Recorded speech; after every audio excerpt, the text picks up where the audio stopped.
नमस्कार मैत्रिणींनो, प्रेमाच्या रसोई चॅनलवर तुमचं मनापासून स्वागत। तर आज आपण पिठाचे लाडू करणार आहोत। तर तुम्हाला मी साहित्य सांगते।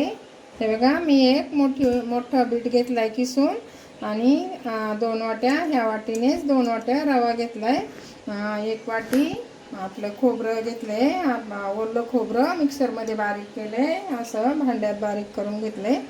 आणि 2 वाट्या रवा, 1 वाटी पिठी साखर, आपल्याला पाहिजे तेवढीच टाकायची, 1 वाटी तूप, थोडेसे ड्रायफ्रूट आणि विलायची पावडर आणि आपल्याला पिस्ते वरून लावण्यासाठी लागतील आणि चवीपुरतं मीठ लागेल।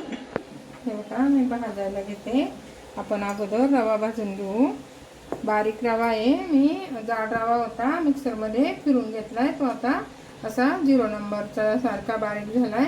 आता आपण 2 वाट्या रवा आहे, मी भाजून घेते।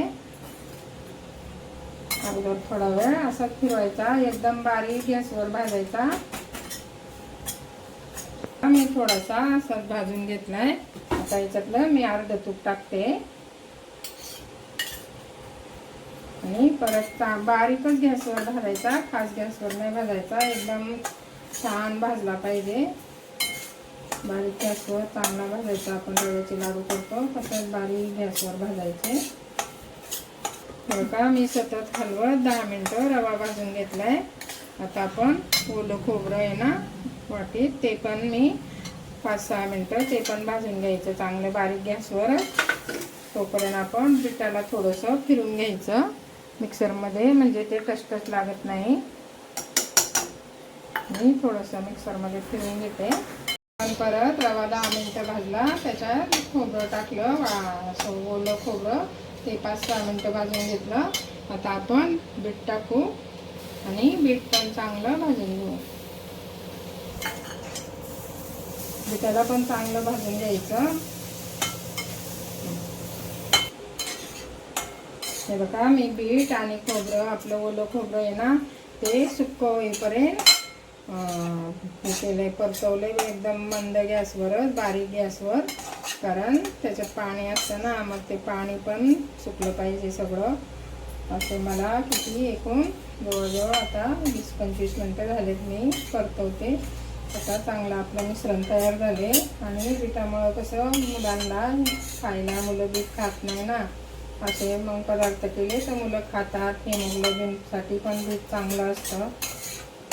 तर आता आपण बघा, मी थोडेसे ड्रायफ्रूट आहे ते टाकते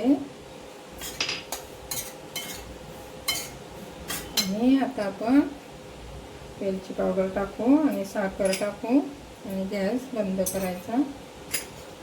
ही साखर जास्त आहे, मी 1 वाटीच्या अंदाजाने साखर टाकते।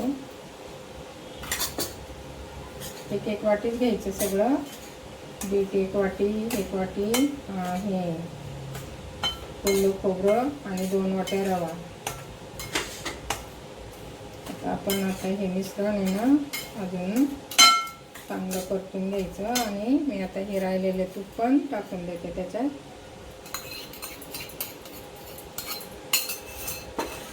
चांगलं परतून 10-15 मिनिटं मुरवत ठेवायचं आणि नंतर मग त्याचे लाडू बांधायचे।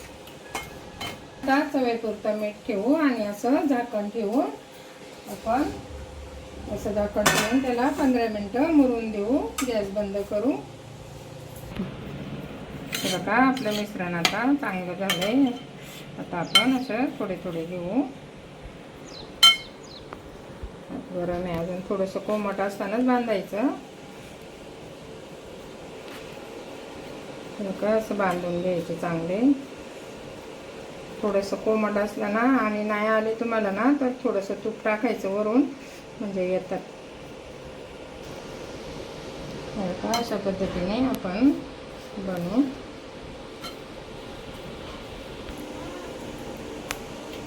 बघा, अशा पद्धतीने मी सगळे लाडू बनवते, मग तुम्हाला दाखवते। असा पिस्ता घ्यायचा, असा लावायचा,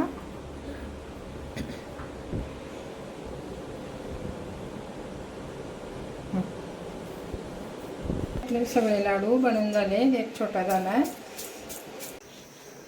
बघा किती छान झालेत आतमधून पण असेच आणि खायला चवीला पण खूप सुंदर झाले। तर तुम्ही नक्की करून बघा। तर लाईक करा, शेअर करा, सबस्क्राईब करा, कमेंट करा। Bye bye.